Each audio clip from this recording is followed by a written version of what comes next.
gender when mati tinayen piruwe modabatien I need a jamia chiga gender mati tinayen piruwe modabatien Nyale ja jamia chiga gender when mati tinayen piruwe modabatien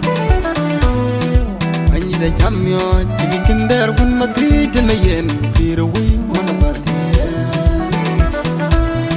Kan jatol pon pon biyom ing de ko ken jarre ing de etwen ko perma de panda keden yaro bidya ko ji kan jatol pon pon biyom ing de ko ken jarre ing de etwen ko perma de panda keden yaro bidya ko ji Podwin bechang de kwandu na tiam Ngiya dinga dim podwin bechang de kwandu na tiam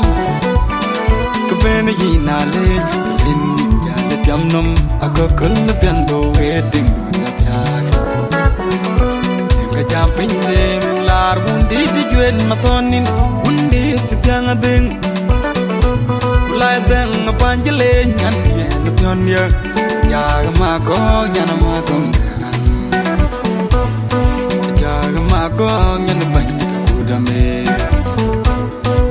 en mariar garang jil ante chada nyale tajo aten ujang doro malapay undayo en mariar garang jil ante chada nyale tajo aten udale malapay undam ay bejangay tembagan cheng teng kwade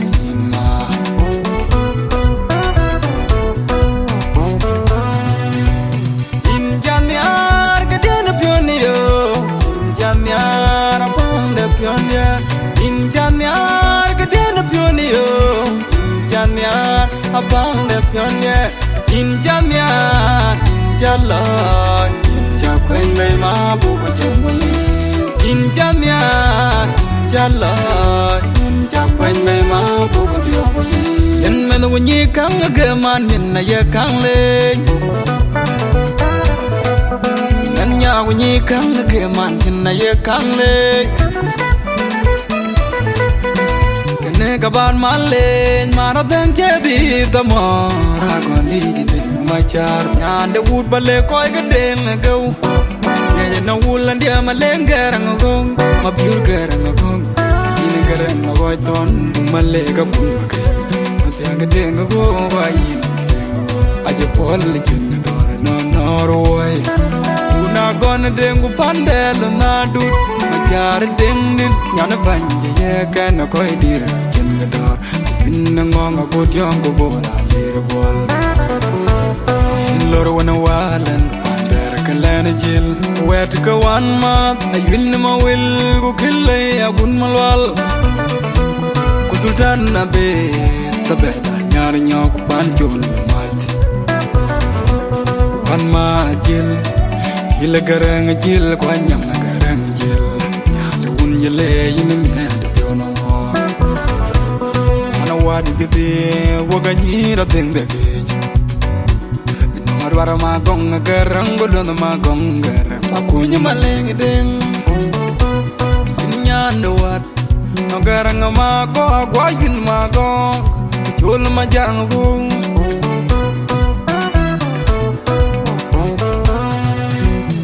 Injanyar gedena pionio Injanyar abang de pionio Injanyar gedena pionio Injanyar abang de pionio Injanyar injalon Injakwen may mabuko jengwi Injanyar injalon Injakwen may mabuko jengwi En mariare garang jil En judajuwa Manawan tima En nanyar mayan En judajuwa Manawan tima